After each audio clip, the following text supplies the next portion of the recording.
حوينا نسيت بعض التواريخ.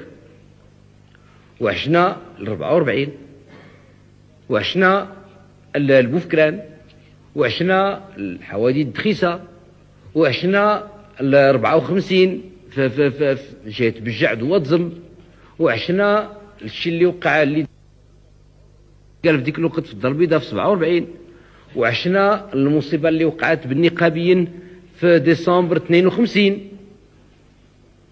فملي كنا تنخرجوا نتظاهروا ونقولوا يحيى الوطن يحيى كذا، ما كان في يدينا لا مسدس لا حتى حاجه. بن كلنا ربما كان فينا الواحد بعض تيودع الاهل ديالو ويرجع.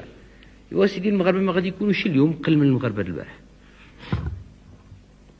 ولكن اذا كانت الشعب المغربي اقل وطنيه واقل غيره من ابائه واجداده ومن الناس اللي عرفتهم واللي هما من الجيل ديالي،